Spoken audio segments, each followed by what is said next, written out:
दोस्तों, आज के मुख्य समाचार को जानने से पहले अगर आपको भी प्रधानमंत्री मोदी पर पूरा भरोसा और आप भी ऐसा मानते हैं कि 2024 में बनेगी मोदी सरकार, तो वीडियो को कीजिए लाइक और चैनल को सब्सक्राइब करके कमेंट में लिखिए जय हिंद। मध्य प्रदेश चुनाव अभियान में राम मंदिर की एंट्री से चौंकी कांग्रेस, अमित शाह के तेवर देख विरोधी हुए हैरान।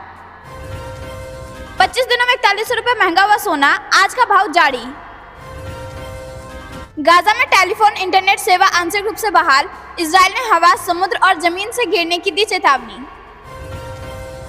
बंगाल में राशन घोटाला मामले में 200 करोड़ से अधिक का हो सकता है फ्रॉड, घोटाले की ब्लैक मनी को 10 कंपनियां खोलकर किया वाइड। विदेश मंत्री एस जयशंकर और पुर्तगाल, इटली की यात्रा पर होंगे रवाना, अहम मुद्दों पर होगी बातचीत। पीएम मोदी और शेख हसीना 1 नवंबर को कई प्रोजेक्ट्स को दिखाएंगे हरी झंडी, दोनों देशों को जोड़ेगी कई परियोजना। आंध्र प्रदेश में टकराई 2 ट्रेनें, 13 की मौत और सैकड़ों घायल, मुआवजे का क्या ऐलान। मेरी माटी मेरा देश अभियान के तहत 8,500 अमृत कलश पहुंचे दिल्ली, आज होगा समापन, पीएम मोदी करेंगे संबोधित। राज्यों के पास उत्पादित बिजली पर टैक्स लगाने का अधिकार नहीं, मंत्रालय ने कहा इस तरह का कोई भी शुल्क गैर कानूनी। भारत भी बनाएगा देशी आयरन डोम, इजराइल की तरह दुश्मनों को हवा में ढेर करने की तैयारी। 2047 तक भारत $30 ट्रिलियन की अर्थव्यवस्था बन जाएगा, यूके फ्रांस को पछाड़ा, अब जापान जर्मनी की बारी। गुजरात को मिली 5,950 करोड़ रुपए की परियोजना की सौगात, सरदार वल्लभ भाई पटेल को पीएम मोदी ने दिया श्रद्धांजलि। बेंजामिन नेतन्याहू और अल सीसी से राष्ट्रपति जो बाइडेन ने की बात, फिलिस्तीन नागरिकों को सुरक्षा पर की चर्चा। पहाड़ों पर बर्फबारी के बाद बढ़ेगी ठंड, कई राज्यों में भारी बारिश का अलर्ट। इस बार मंत्री या सीएम के लिए वोट नहीं डालना है, मध्य प्रदेश की जनता से अमित शाह की अपील। टमाटर की राह पर चला प्याज, एक हफ्ते में दुगुने हुई कीमतें, 150 रुपए तक जा सकता है भाव। पीएम के तौर पर कैसा है नरेंद्र मोदी का प्रदर्शन, राजस्थान में चलेगा गहलोत का जादू या बीजेपी करेगी चित, सर्वे में जनता ने दिए चौंकाने वाले जवाब। मिजोरम में इस बार बीजेपी को मिलेगी ज्यादा सीटें, केंद्रीय मंत्री किरण रिजिजू का दावा। 2.5 लाख सरपंचों को सरपंच संवाद ऐप से जोड़ने की तैयारी, जम्मू में आम जनता की जीवन में करेगा मदद। जम्मू की सीमा से 5 किलोमीटर के दायरे में पटाखे बेचने एवं उपयोग पर रोक, क्रॉस बॉर्डर फायरिंग के मद्देनजर लिया फैसला।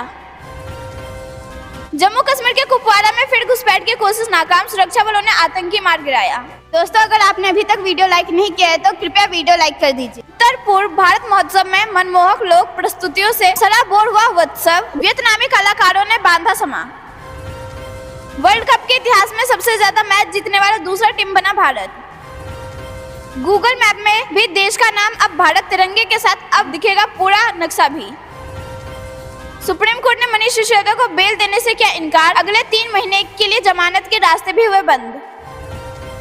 क्वार्टर में फांसी की सजा पाने वाले 8 भारतीयों के परिवारों से मिले जयशंकर, रिहाई के लिए हर संभव कदम उठाने की कही बात।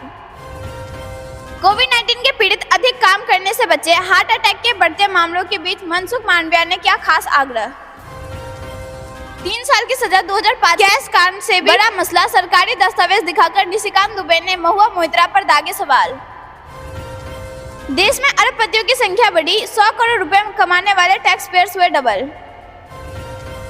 पाकिस्तान और चीन की हर चाल भारत करेगा फेल, जबरदस्त काम करेगा LRSAM सिस्टम। एसबीआई बैंक को चालू वित्त वर्ष में 102.98 करोड़ का हुआ शुद्ध लाभ, वित्तीय और परिचालन लागत बढ़ा। मध्य प्रदेश की सियासत में शिवराज धोनी है और कैलाश विजयवर्गीय, हार्दिक पांड्या, राजनाथ सिंह का बयान।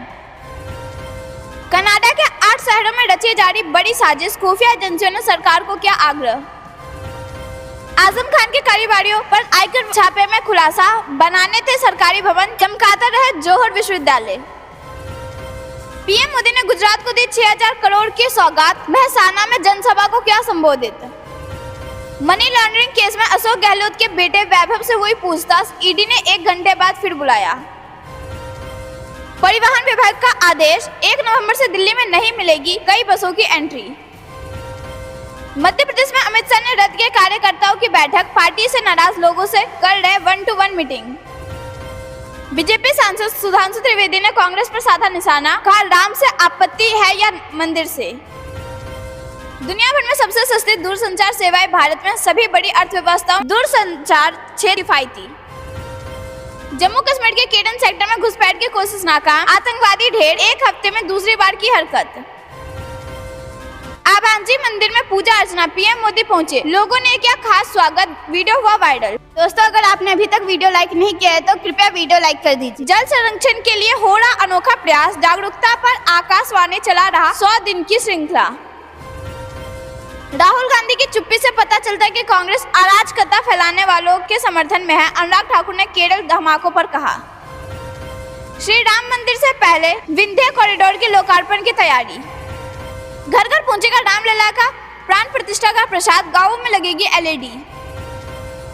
डीजल बसों पर प्रतिबंध, दिल्ली सरकार का प्रदूषण पर कड़ा प्रहार, एनसीआर में भी दिखेगा असर। कोरोना की वजह से बढ़ रहे हार्ट अटैक के मामले, स्वास्थ्य मंत्री मनसुख मांडविया का बड़ा बयान।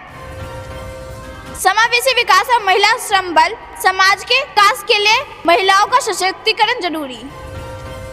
भारत की 1414 प्राचीन कलाकृति लौटा रहा अमेरिका, पूरा विशेषों की अब तक की सबसे बड़ी वतन वापसी। बंगाल में राशन घोटाले में गिरफ्तार हुए मंत्री ज्योतिप्रिय मलिक, बेटी के अकाउंट में 3.37 करोड़, बोले ट्यूशन पढ़ाकर कमाए। महाराष्ट्र में हुआ एक और दवा फैक्ट्री का पर्दाफाश, बरामद हुई 160 करोड़ रुपए की दवाएं। राम मंदिर के नाम पर हमें चिढ़ाती थी कांग्रेस, महाकाल की नगरी में बोले अमित शाह। मुख्यमंत्री योगी पहुंचे अमेठी, 900 करोड़ के बोटलिंग प्लांट का किया उद्घाटन। छत्तीसगढ़ के विजय संकल्प महारैली में गरजे जेपी नड्डा, कहा जनता की बजाय करीबियों की सेवा सत्कार कराने में लगे हुए कांग्रेस के विधायक और मंत्री। सुप्रीम कोर्ट में 10 नवंबर को होगी श्री कृष्ण जन्मभूमि विवाद से जुड़े मुकदमों की सुनवाई, दोनों पक्ष होंगे हाजिर।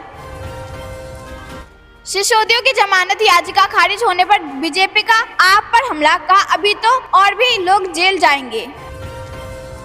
4000 संत, 2500 वैज्ञानिक, परमवीर चक्र विजेता और अन्य बड़े हस्ती जैसे लोगों को मिलेगा राम मंदिर प्राण प्रतिष्ठा में न्योता। ये जानते कुछ खबरों को विस्तार से, उससे पहले वीडियो को लाइक करके चैनल को सब्सक्राइब करें और कमेंट में लिखिए जय हिंद। मध्य प्रदेश चुनाव अभियान में राम मंदिर के एंट्री से चौंकी कांग्रेस, अमित शाह के तेवर देख विरोधी हुए हैरान। जी हाँ दोस्तों, मध्य प्रदेश में कई दिनों से आक्रामक देखने का प्रयास कर रही कांग्रेस अब शायद कुछ पल ठहर कर अपनी रणनीति पर पुनर्विचार करना चाहेगी। शनिवार को पूर्व मुख्यमंत्री कमलनाथ के गृहगढ़ छिंदवाड़ा से पार्टी का प्रचार अभियान शुरू करते हुए केंद्रीय गृह मंत्री अमित शाह ने जैसे तेवर दिखाए, उससे कांग्रेस के कान खड़े हो गए और पार्टी को ऐसी उम्मीद, इसका थिंक टैंक मानता था कि भाजपा अपना ट्रम्प कार्ड यानी राम मंदिर मुद्दा मिशन 2024 के लिए सहेज कर रखेगी, जबकि शाह ने अपने संबोधन में स्पष्ट कर दिया कि मध्य प्रदेश विधानसभा चुनाव में विकास के अलावा राम मंदिर और हिंदुत्व भाजपा के मुख्य मुद्दे होंगे। मतलब है कि अयोध्या में राम जन्मभूमि पर निर्माणाधीन भव्य राम मंदिर में रामलला की मूर्ति प्रतिष्ठा अगले वर्ष 22 जनवरी को प्रस्तावित है।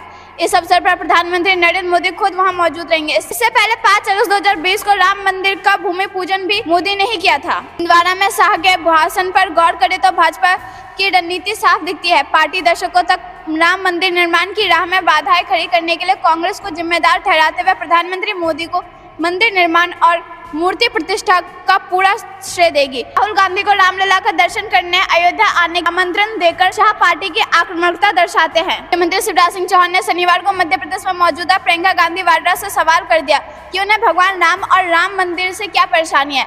हम इस देश के रोम रोम में बसे हैं, उनके बिना इस देश का कोई काम नहीं हो सकता।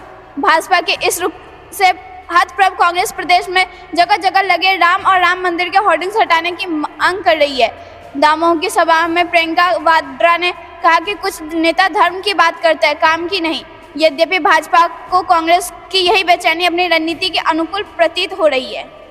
दोस्तों, अगर आपने अभी तक वीडियो लाइक नहीं किया है तो कृपया वीडियो लाइक कर दीजिए। रुक करते हैं अगली बड़ी खबर की। गुजरात को मिली 5,950 करोड़ की परियोजनाओं की सौगात, सरदार वल्लभ भाई पटेल को पीएम मोदी ने दिया श्रद्धांजलि। जी हाँ दोस्तों, प्रधानमंत्री नरेंद्र मोदी ने सोमवार को गुजरात के 2 दिवसीय दौरे पर थे। 5,950 करोड़ रुपए की विकास परियोजना का उद्घाटन और शिलान्यास किया। साथ ही नर्मदा जिले में स्टैच्यू ऑफ यूनिटी पर सरदार वल्लभ भाई पटेल को श्रद्धांजलि दिया और बनासकांठा जिले के आबांजी मंदिर में पूजा अर्चना भी किया।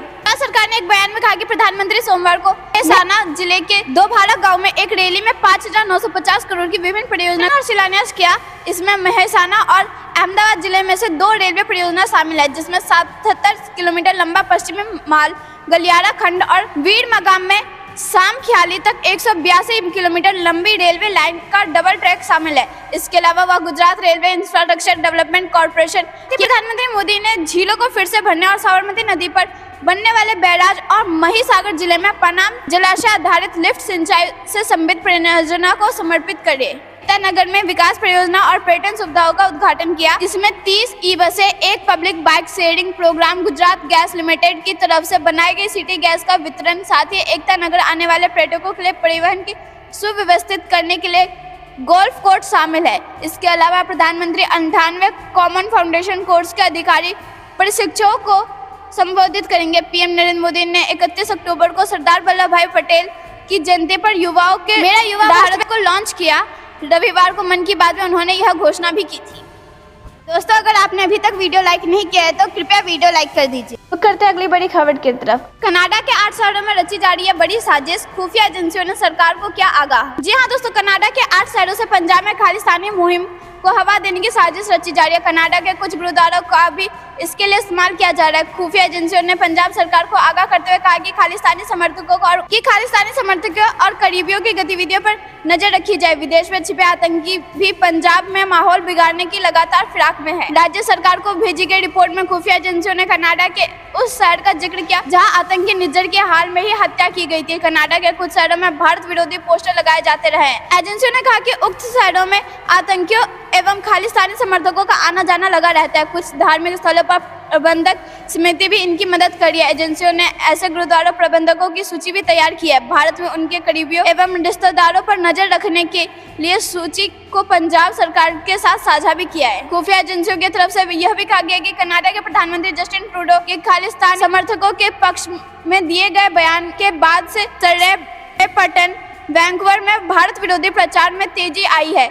रेफरेंडम कराने की तैयारी शुरू कर दी गई है। इसके अलावा पंजाब में अमृतपाल सिंह की गिरफ्तारी को लेकर भी कनाडा में धर्म की आड़ लेकर लोगों को बरगलाया जा रहा है। वहीं पंजाब पुलिस के इंटेलिजेंस विंग के एक अधिकारी के अनुसार कनाडा के 8 शहरों में आने जाने वाले जिन खालिस्तानियों के नाम सामने आए हैं उनके करीबियों की निगरानी शुरू की जा रही है। रुक करते हैं अगली बड़ी खबर की तरफ। एनसीईआरटी ही नहीं, गूगल मैप में भी देश का नाम अब भारत तिरंगे के साथ अब दिखेगा पूरा नक्शा भी। इसकी पहचान भारत से हो ना कि इंडिया से। इसका असर गूगल मैप पर भी नजर आने लगा है। दरअसल गूगल मैप दक्षिण एशिया में भारत को एक देश के रूप में दिखाने लगा है। जैसे आप गूगल मैप के सर्च पर में भारत खोजेंगे तो गूगल इंडिया और भारत दोनों को अब दक्षिण एशिया में देश के रूप में दिखाने लगा है। इसके साथ ही आपको भारत का राष्ट्रीय झंडा भी दिखाई देगा। ऐसे में अब भारत का सर्च करना बेहद आसान हो गया है। गूगल मैप्स के हिंदी और अंग्रेजी दोनों संस्करण में गूगल भारत के लिए रिजल्ट शो कर रहा है। ऐसे समय में जब केंद्र की मोदी सरकार आधिकारिक तौर पर धीरे धीरे इंडिया के बजाय भारत का उपयोग कर रही है, तो गूगल ने भी अपने सर्च इंजन में यह परिवर्तन किया ताकि भारत सर्च करने पर गूगल सही रिजल्ट प्राप्त हो। रिपोर्ट के अनुसार यह परिवर्तन केवल गूगल मैप पे ही नहीं बल्कि गूगल ट्रांसलेटर, न्यूज जैसे अन्य उत्पादों में भी यूजर समान परिणाम प्राप्त करने के लिए भारत और इंडिया दोनों का उपयोग करने का विकल्प दिया गया है। हालांकि इस पर अभी तक गूगल की ओर से कोई आधिकारिक बयान नहीं आया, बल्कि इसका पता यूजर्स को गूगल में भारत टाइप करने के बाद लगा है।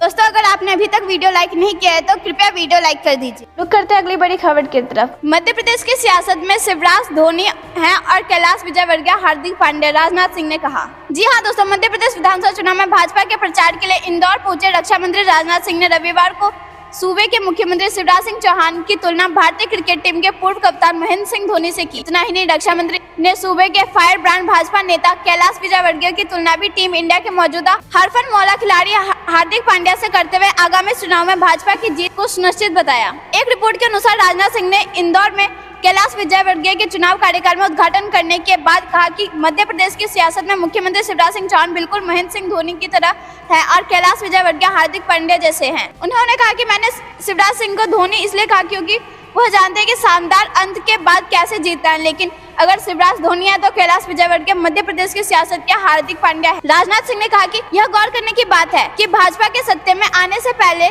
मध्य प्रदेश एक बीमारू राज्य था। भाजपा ने पिछले 2 दशकों में मध्य प्रदेश में सरकार बनाई है। हमने जितना लंबे समय तक शासन किया है कोई और नहीं कर सकता। उन्होंने आगे कहा कि यह बात से कोई इनकार नहीं कर सकता कि 2017-18 से पहले मध्य प्रदेश को बीमारू राज्य कहा जाता था और इसे बीमारू राज्य से बाहर निकालने का काम भाजपा और शिवराज सिंह चौहान की सरकार ने ही किया है। रक्षा मंत्री राजनाथ सिंह ने प्रधानमंत्री ग्रामीण आवास योजना के तहत स्वीकृत 8 लाख में से 2 लाख घर वापस करने के लिए कांग्रेस की कमलनाथ सरकार की जमकर आलोचना की। दोस्तों, अगर आपने अभी तक वीडियो लाइक नहीं किया है तो कृपया वीडियो लाइक कर दीजिए। रुक करते हैं अगली बड़ी खबर की तरफ। 3 साल की सजा 2005 के कैश कमांड से भी बड़ा मसला, सरकारी दस्तावेज दिखाकर निशिकांत दुबे ने महुआ मोइत्रा पर दागे सवाल। जी हां दोस्तों, भाजपा सांसद निशिकांत दुबे ने कुछ दिनों पहले तृणमूल कांग्रेस सांसद महुआ मोइत्रा पर पैसे लेकर संसद सवाल पूछने का आरोप लगाए। इस घटना पर जमकर राजनीति हो रही है। कैश फॉर क्वेरी मामले में फंसी महुआ मोइत्रा पर एक बार फिर भाजपा सांसद ने तीखे सवाल पूछे। निशिकांत दुबे ने एक्स हैंडल पर लिखा, भारत सरकार की आईटी पॉलिसी साफ कहती है कि आप अपनी ईमेल आईडी, पोर्टल और इंटरनेट के पासवर्ड को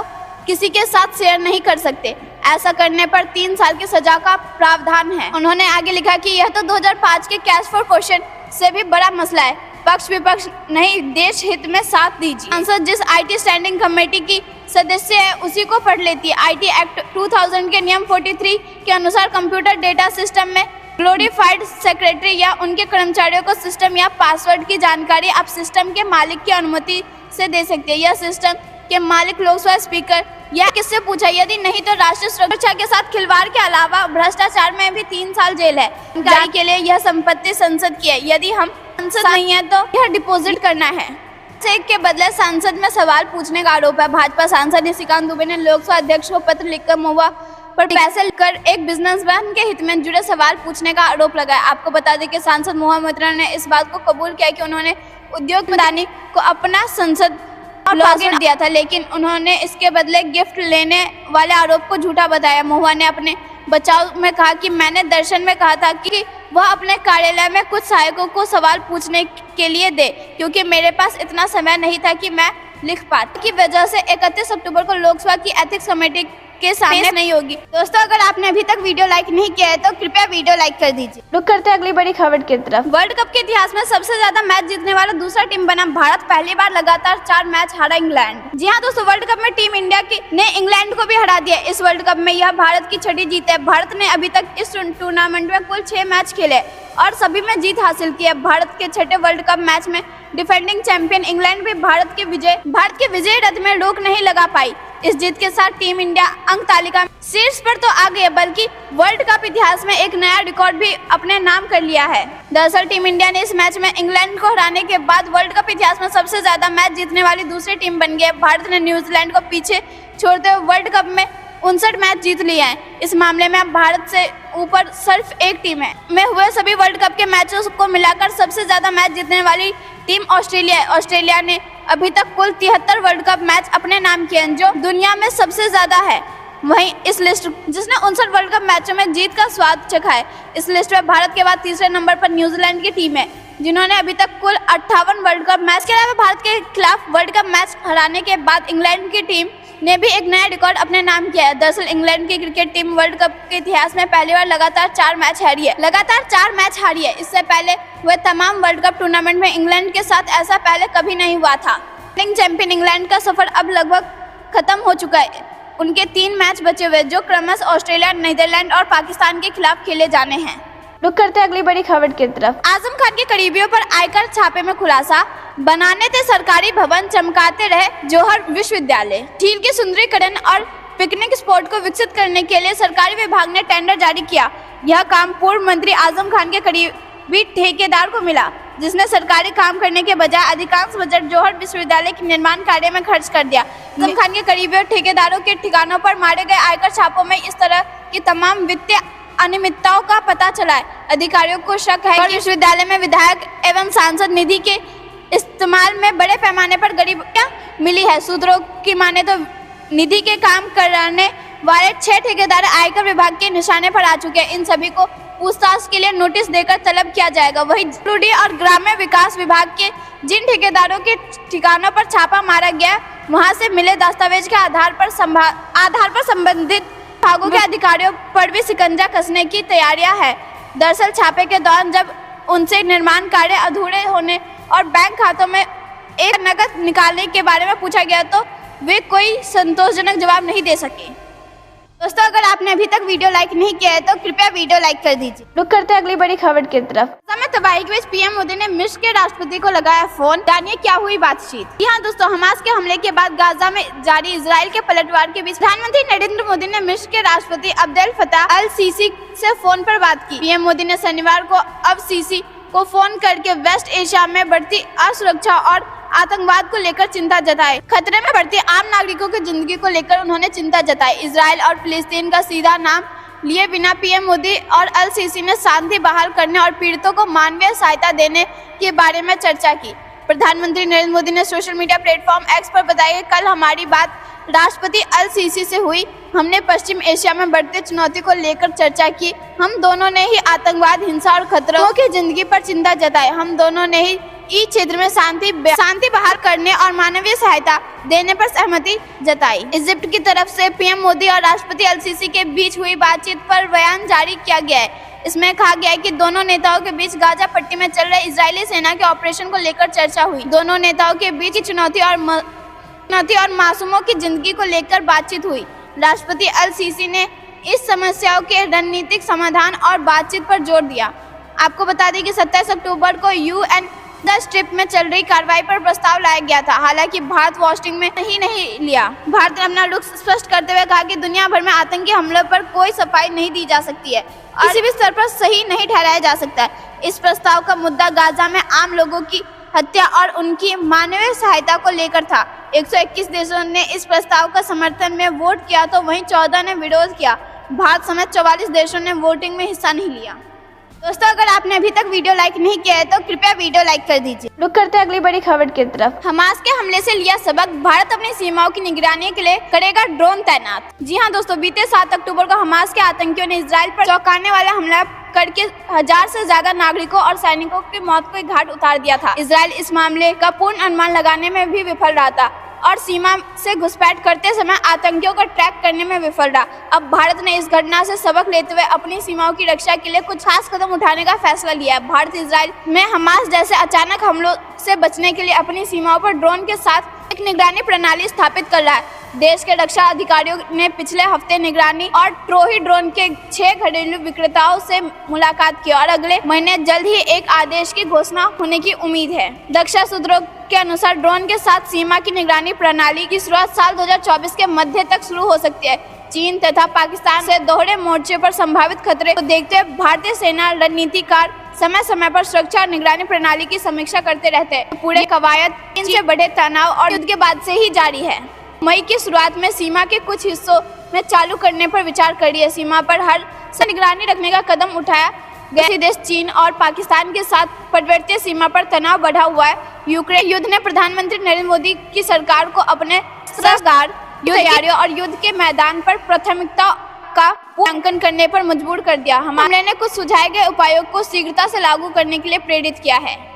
अमरनाथ गुफा तक पहुंचे वाहन तेजी से हो रहा बालटाल पवित्र गुफा मार्ग को चौड़ा करने का काम। जी हां दोस्तों, समुद्र तल से करीब 3888 मीटर की ऊंचाई पर स्थित श्री अमरेश्वर धाम यानी अमरनाथ गुफा पर वाहनों आवागमन जल्द वास्तविकता बन जाएगा। यात्रा मार्ग को चौड़ा करने के काम में जुटे सीमा सड़क संगठन ने अपने ट्रक और छोटे पिकअप वाहनों को पवित्र गुफा तक पहुंचा दिया है। दोस्तों, ये थी दिन भर की सारी जरूरी और बड़ी खबरें। अंत तक बने रहने के लिए बहुत बहुत धन्यवाद। जाने से पहले वीडियो को लाइक और चैनल को सब्सक्राइब करके बेल आइकन दबाइए और कमेंट में लिखिए जय हिंद।